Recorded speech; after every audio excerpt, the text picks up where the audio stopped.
Nest. जय Hind friends. तो आज हम देखेंगे तारों के जीवन काल के बारे में। तारों का जन्म किस प्रकार होता है और किस प्रकार इनका अंत होता है। तो सबसे पहले हम जानते हैं कि इनका किस विज्ञान के तहत इनका अध्ययन किया जाता है। तो इनका अध्ययन हम खगोल विज्ञान के तहत इनका अध्ययन करते हैं। इसे इंग्लिश में हम एस्ट्रोनॉमी भी कहते हैं। अब सबसे पहले हम जान लेते हैं कि ब्रह्मांड किसे कहते हैं। ब्रह्मांड उसे कहते हैं जो पृथ्वी पर खड़े होकर आकाश की तरफ देखने पर संपूर्ण आकाशीय पिंड जो हमें पृथ्वी पर खड़े होकर दिखाई देता है। तारे, ग्रह, उपग्रह, उनका पिंड, ये सभी क्या किसके अंग है? ये ब्रह्मांड के अंग है। तो वह संपूर्ण आकाशीय पिंड जो पृथ्वी पर खड़े होकर दिखाई देता है ऊपर की ओर, वो सब हमें क्या क्या है? ब्रह्मांड है वो। और ये ब्रह्मांड का जो विस्तार है वो फैल रहा है। ब्रह्मांड अभी स्थिर नहीं है, इसका विस्तार धीरे धीरे फैल रहा है। ठीक है। अब हम जानते हैं तारा किसे कहते हैं और तारा बनने से पहले ही क्या होता है। तो तारा बनने के लिए सबसे पहली कंडीशन है कि तारा बनने के पहले ये क्या होता है। तो तारा बनने से पहले ये एक विरल गैस होती है। विरल गैस या कहे कि गैस के छोटे छोटे बादल होते हैं जो दूर दूर होते हैं। तो ये विरल गैस होती है तारा बनने से पहले। और जब ये गैस सिकुड़न के कारण या संपीड़न के कारण जो पास आती है उसके बाद ये निहारिका या नेबुला का रूप ले लेती है। ठीक है। जब गैस के बादल आपस में पास आएंगे और वो किसका रूप ले लेंगे? निहारिका का रूप ले लेंगे। गैस के बादल है वो आपस में पास आते हैं सिकुड़न के कारण, क्योंकि इनमें गुरुत्वाकर्षण बल उत्पन्न होने लगता है और ये बादल आपस में पास आने लगते हैं और सिकुड़कर घने हो जाते हैं और ये क्या एक निहारिका का रूप ले लेते हैं, नेबुला का रूप ले लेते हैं। और इसके जस्ट बाद क्या होता है कि इसके बाद तारा बनता है। तारा किस प्रकार बनता है? तो जो गैस के बादल है वो गैस का हाइड्रोजन से हीलियम में क्या होता है? संलयन होता है। हाइड्रोजन से हीलियम में इसका संलयन होने लगता है जिससे तारा बनता है। अब तारे की डेफिनेशन क्या है? तो जिस पिंड के पास अपना खुद का प्रकाश और ऊष्मा हो उसे पिंड को हम क्या कहेंगे? तारा कहेंगे। ठीक है। जिस पिंड के पास अपनी ऊष्मा प्लस उसका प्रकाश हो, यानी कि सूर्य को हम क्या कह सकते हैं? तारा कह सकते हैं। और तारा है भी सही। पृथ्वी को हम तारा इसलिए नहीं कह सकते कि उसके पास अपनी ऊष्मा और प्रकाश नहीं है, क्योंकि वो ऊष्मा और प्रकाश सूर्य से ग्रहण करती है और इसलिए पृथ्वी गर्म होती है। ठीक है। वो खुद ऊष्मा या प्रकाश नहीं देती, इसलिए हम पृथ्वी को तारा ना कहकर ग्रह कहेंगे, क्योंकि ग्रह के पास ना तो अपनी ऊष्मा होती है ना ही प्रकाश होता है और ग्रह दूसरे तारे का चक्कर लगाते हैं। तो पृथ्वी सूर्य का चक्कर लगाती तो पृथ्वी क्या हो गई? ग्रह हो गई। और तारा क्या होगा? सूर्य होगा। तो तारे के पास क्या होती है? प्रकाश और ऊष्मा। तो सूर्य के पास भी क्या है? प्रकाश और ऊष्मा। तो हम सूर्य को क्या कह सकते हैं? तारा कह सकते हैं। ठीक है। सूर्य भी क्या है? तारा है। अब तारे में क्या होता है? तो तारे में हाइड्रोजन का हीलियम में क्या होता है? संलयन होता है। हाइड्रोजन से हीलियम में इसका संलयन होता है, इसका ईंधन जलने लगता है, इस कारण इसे हम तारा कहते हैं। और ये संलयन होता है और ये कौन से अवस्था में होता है? तो ये प्लाज्मा अवस्था में होता है। ठीक है। प्लाज्मा अवस्था किसे कहेंगे? जब जो पदार्थ है वो ना तो द्रव में रहेगा और ना ही ठोस में रहेगा और ना ही गैस में रहेगा। उसके तीनों के बीच की जो अवस्था होती है उसे क्या कहेंगे? प्लाज्मा अवस्था। गैस तो थी ये, इसके बाद क्या बना?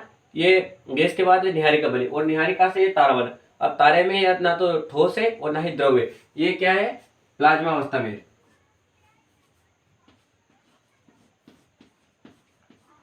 प्लाज्मा अवस्था में होता है कौन? तारा। जब तक ये तारा रहेगा तब तक ये प्लाज्मा अवस्था में रहेगा। ना तो ये ठोस रहेगा और ना ही ये द्रव रहेगा। ये प्लाज्मा अवस्था में रहेगा और ना ही गैस में रहेगा। तो हाइड्रोजन का इसमें क्या होगा? हीलियम में संलयन होगा। और तारों का रंग किस पर निर्भर? हम जान लेते हैं कि सूर्य का जो रंग है वो किस पर निर्भर करता है। तो जो सूर्य का रंग है वो उसके पृष्ठ ताप पर निर्भर करता है, या यूं कहें कि तारों का जो रंग है वो किस पर निर्भर करता है? तो उनके पृष्ठ ताप पर निर्भर करता है कि उनका तापमान किस प्रकार है और उनका रंग कैसा होगा। तो सबसे पहले हम जान लेते हैं कि लाल रंग। लाल जब लाल दिखाई देगा तो कितना होगा? तो ये 6000 डिग्री सेल्सियस इसका जो तापमान होगा तब ये क्या दिखाई देगा? लाल। क्या? सूर्य के बारे में बात चल रही है तो सूर्य। ठीक है। सूर्य लाल कब दिखाई देगा? जब इसका तापमान कितना होगा? 6000 डिग्री सेल्सियस। उसके बाद हम देखते हैं कि सफेद। सफेद कब दिखाई देगा? तो सफेद ये जब दिखाई देगा जब इसका मध्यम ताप होगा। ठीक है। मध्यम ताप होगा जब ये क्या होगा? सफेद दिखाई देगा, इसका तापमान क्या होगा? मध्यम होगा। ठीक है। और नीला,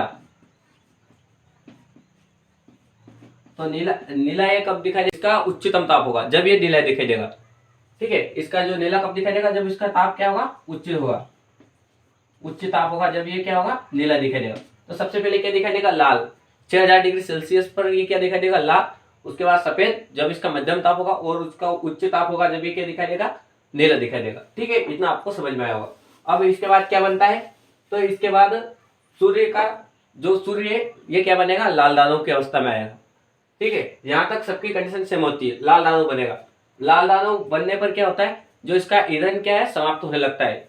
अब जो गैस है, हाइड्रोजन है, हीलियम है, इनका संलयन कभी तो समाप्त होगा जब ये क्या बनेगा, लाल दानव बनेगा। अब लाल दानव बनने पर इसका आकार बड़ा हो जाता है, इसकी तुलना में, तारे की तुलना में इसका आकार क्या हो जाता है, बड़ा हो जाता है। इसका आकार आकार जो है ना, बड़ा होने लगता है। बड़ा होने के बाद फिर लाल दानव बन जाता है।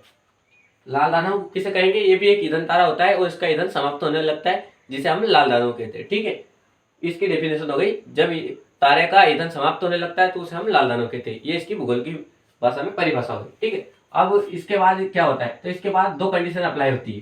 ठीक है, पहली कंडीशन क्या होती है,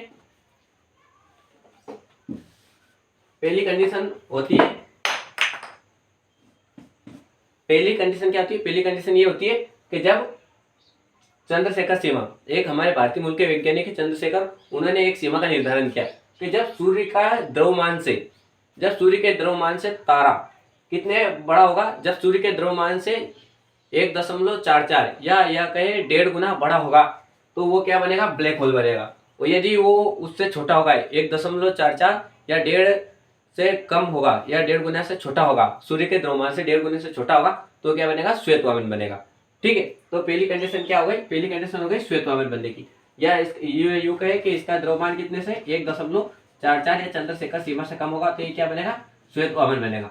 ठीक है, श्वेत वामन बनेगा। अब जब श्वेत वामन बनेगा तो ये क्या कहेगा कि जो लाल दानव है ये क्या चमकेगा। ठीक है, श्वेत वामन बनने पर ये चमकता रहेगा, चमकता रहेगा, ये चमकता रहेगा। ठीक है, मतलब ये प्रकाश उत्सर्जित करता रहेगा, श्वेत वामन बनेगा।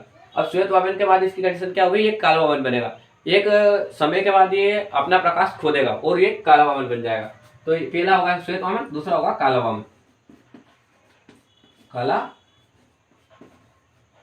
ठीक, पहले क्या होगा, श्वेत वामन, दूसरा कंडीशन क्या होगा, काला वामन। मतलब लाल दानव सबसे पहले क्या बनेगा, विरल गैस रहेगी, फिर निहारिका बनेगा, फिर तारा, तारे के बाद लाल दानव, लाल दानव से 1.44 या चंद्रशेखर सीमा से छोटा होगा, तो ये क्या बनेगा, श्वेत वामन बनेगा। और जब ये चमकना छोड़ देगा तो ये क्या बनेगा, काला वामन। हम श्वेत वामन को जीवाश्म तारा भी कहते हैं। ठीक है, इसे क्या कहेंगे, जीवाश्म तारा। जो ये श्वेत वामन है इसे हम जीवाश्म तारा कहेंगे। अब ये तो पहली कंडीशन हो गई। ठीक है, अब दूसरी कंडीशन देखते हैं। ठीक है, अब दूसरी कंडीशन देखेंगे कि यदि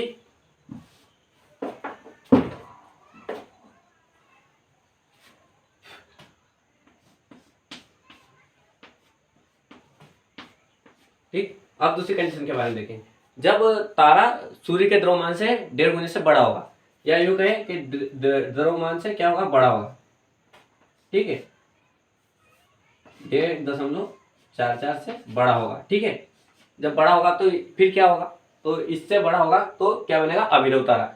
या इसे कहेंगे जब तारा चंद्रशेखर सीमा से बड़ा होगा तो अभिनव तारा बनेगा।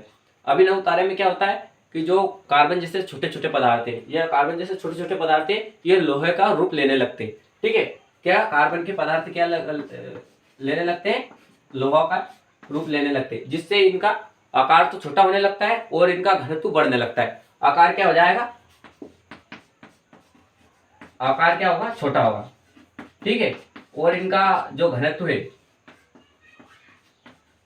घनत्व क्या हो जाएगा, बढ़ जाएगा।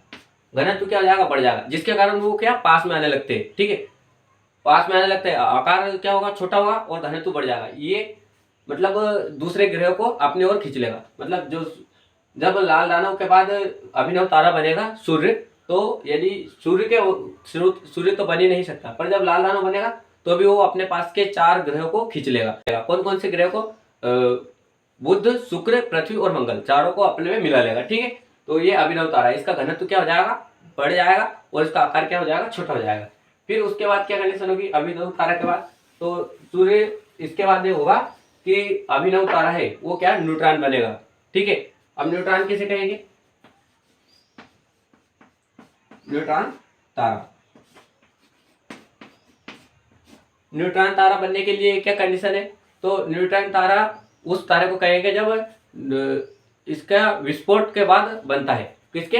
अभिनव तारा के विस्फोट के बाद क्या बनता है? न्यूट्रॉन तारा बनता है। इसका घनत्व उच्च होता है और इसका आकार छोटा होता है। ठीक है, अभिनव इसका घनत्व क्या होता है?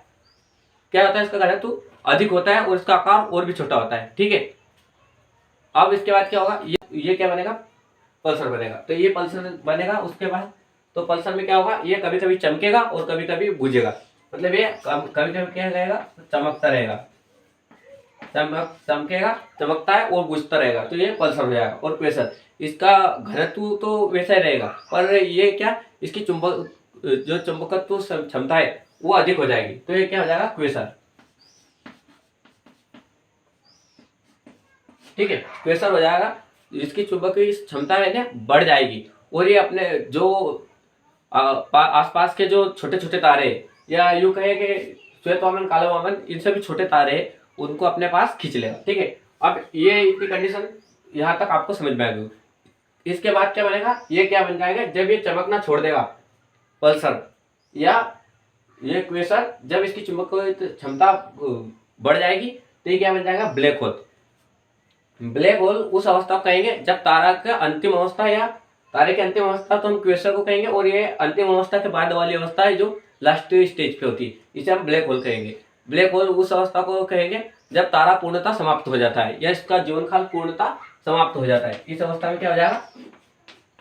समाप्त हो जाएगा पूरा जीवन काल। इसे क्या कहेंगे? हम ब्लैक होल। ब्लैक होल में क्या होता है? ये प्रकाश को भी अपने अंदर से नहीं गुजरने देता है। ठीक है, और जो ये काला वामन और श्वेत वामन दो तारे होते हैं, ये ऊपर वाले जो सूर्य के द्रव्यमान से छोटे होते हैं, इनको भी इसी में अपने चुंबकत्व बल के कारण या गुरुत्वाकर्षण बल के कारण अपने पास खींच लेता है।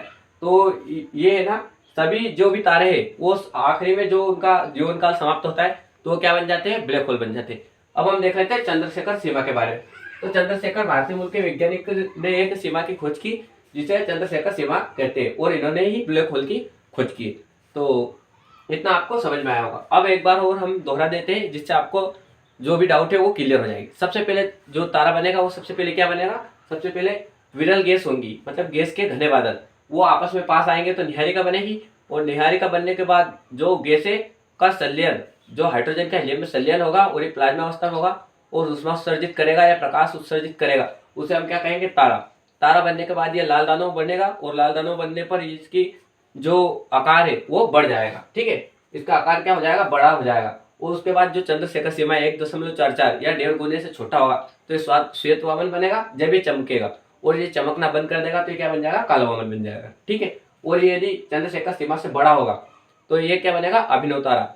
इसमें कार्बन की मात्रा, जो कार्बन जैसे पदार्थ है वो क्या लोहे जैसे लोहे में मतलब परिवर्तित होते जाएंगे। और उसके बाद ये क्या बनेगा? न्यूट्रॉन। जब इसका आकार जो छोटा होता जाएगा और घनत्व बढ़ता जाएगा तो न्यूट्रॉन कहेंगे, फिर पल्सर और क्वेसर बनेंगे। ठीक है, और ये इसके लास्ट में क्या बनेगा? ब्लैक होल बनेगा। तो आई होप आज का वीडियो आपको इतना समझ में आया होगा, तारे का जीवन काल। तो अगले वीडियो में हम आकाशगंगा के बारे में बात करेंगे। जब तक के लिए मुस्कुराते रहिए, खुश रहिए। जय हिंद।